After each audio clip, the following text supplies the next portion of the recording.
Bonjour à vous les internautes passionnés de communication. Je vous propose dans une série de vidéos inédites les moyens d'améliorer votre communication pendant cette période atypique. Puisque vous êtes chez vous, autant booster vos compétences, car j'ai l'intime conviction que si individuellement on arrive tous à progresser dans notre communication, alors collectivement on peut aller vers une société qui est meilleure. C'est un défi ambitieux et je vous propose de le relever avec moi. Donc aujourd'hui on va voir les bases essentielles de la relation à l'autre. Vous, moi, nous n'avons aucun pouvoir pour changer l'autre. Il n'existe pas de baguette magique pour transformer l'autre. Combien de fois vous êtes dit, mais ça fait 10 fois que je lui explique et il ne comprend rien. Parce que le problème, il ne vient pas de l'autre, le problème, il vient de nous. Nous ne pouvons pas changer l'autre, mais il y a deux choses sur lesquelles nous pouvons influencer.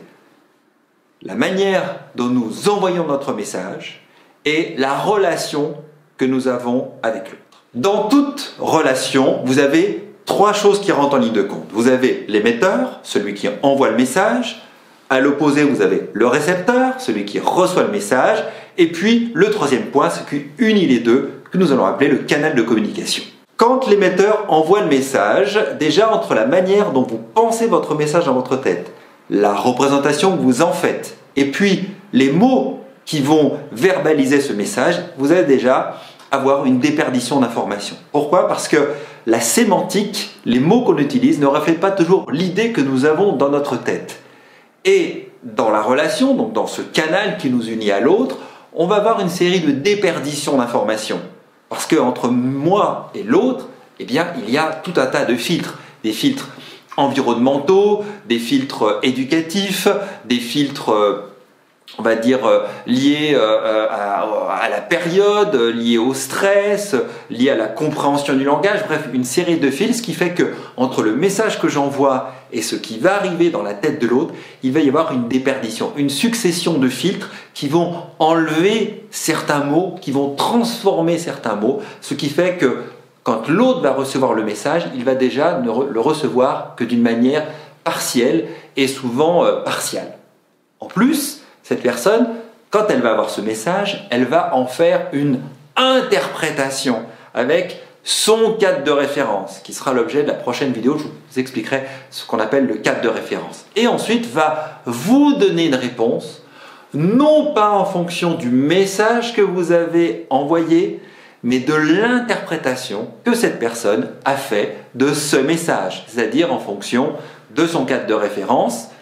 Et du coup, la réponse qu'elle vous fait ne correspond pas forcément au message que vous avez envoyé, ni la question que vous avez posée à cette personne. Et vous dites d'ailleurs, mais pourquoi est-ce qu'elle répond complètement à côté? Parce qu'il y a des filtres, parce qu'il y a une interprétation du message. Nous passons beaucoup de temps à croire que nous nous comprenons, mais nous passons en fait beaucoup de temps à ne pas nous comprendre, parce que déperdition d'informations et surtout parce qu'il y a interprétation en permanente du message. Ce qui a du sens pour moi n'a pas forcément le même sens pour vous. Les mots n'ont pas la même valeur. Ici, vous avez un stylo. Je peux dire ceci est un stylo. Mais je peux dire aussi ceci est une arme. Par exemple, si j'étais écrivain, engagé, et que je voulais faire quelque chose. Et je pourrais aussi dire c'est un instrument, si j'étais médecin, pour sauver des vies, car en cas d'œdème de Koch, je pourrais faire un trou dans la trachée et la personne pourrait respirer au travers. Et puis je pourrais dire aussi c'est une arme parce que je suis un tueur en série et je peux vous la poignarder dans le dos. Donc on voit bien que les mots ont des sens différents. Et l'interprétation, comment en faire, tronque souvent le message.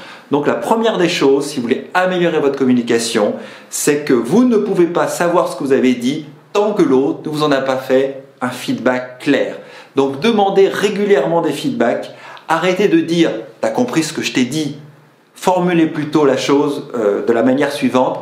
Qu'est-ce que tu as compris dans ce que je viens de te dire? Et à ce moment-là, la personne vous fera un retour d'information et vous verrez réellement ce qui était compris de votre message.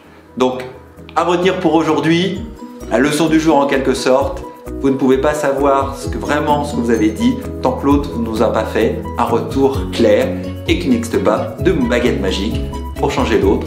Seulement, vous changez votre manière de communiquer, d'envoyer votre message et alors la vie vous sourira.